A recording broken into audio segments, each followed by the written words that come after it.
Well, let's get deeper into this topic of college fraud. I'm joined by Andrew Hanson. He's a senior research fellow at the Strada Institute for the Future of Work. Welcome to the show. Great to be here.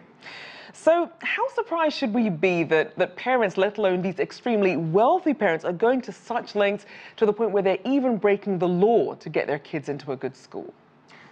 I don't think we should be altogether too surprised. We know that the deck is stacked against people who aren't from affluent backgrounds. Certainly they crossed the line here, but we understand that this has been going on systematically across higher education, not in this particular way, but it's the way the system is structured generally. And there does seem to be something of a grey area, because you have a lot of these parents that give perhaps large donations. You have a lot of these legacy families that have been going to the same schools for years and years. At what point does that then cross these ethical and legal lines then? Well, they've crossed a huge ethical and legal line in this situation, and many people would argue that even when they come through the front door, whether it's through legacy admissions, large donations, the naming of a building, anything that sort of gets there's even some questioning whether it's legitimate to come through an athletic scholarship in some cases. Not many people necessarily believe that, but certainly there's the question of what is an ethical, fair college admissions process is one that we don't have a straight answer for.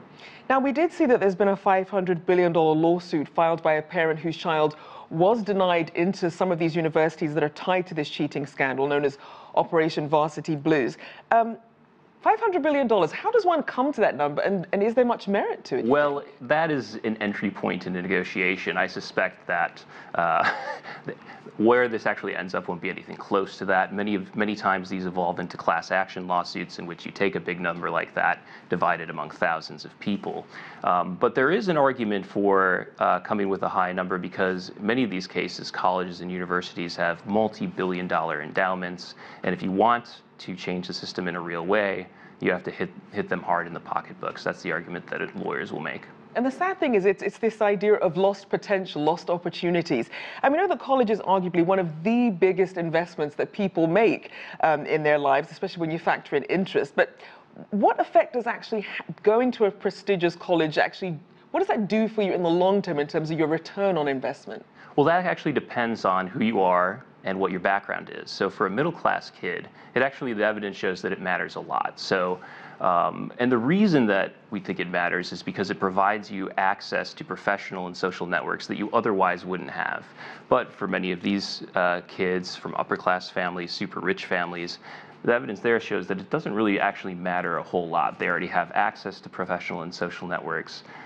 They're going to be fine in that regard. And then in terms of the actual education, skills development, there's not that big of a gap between prestigious and less prestigious universities. And so really the game here is to avoid the embarrassment, the social stigma for these super rich, affluent folks around. Because a lot of people are wondering, if you already have the money and the connections that you're hoping to get from these schools, why cross the legal lines then?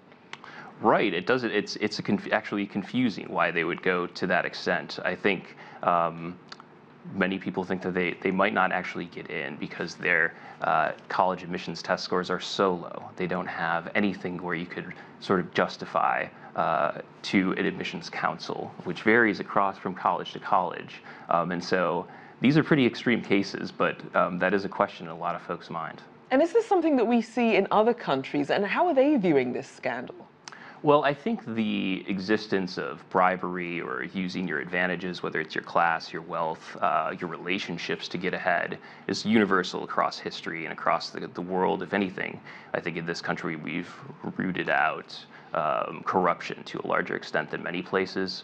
But I do think that the perception here is that we're hypocrites, because we pretend to say that we have a meritocracy in which through hard work, through education, you can get ahead in this country. Right. And this case shows that that's definitely not true.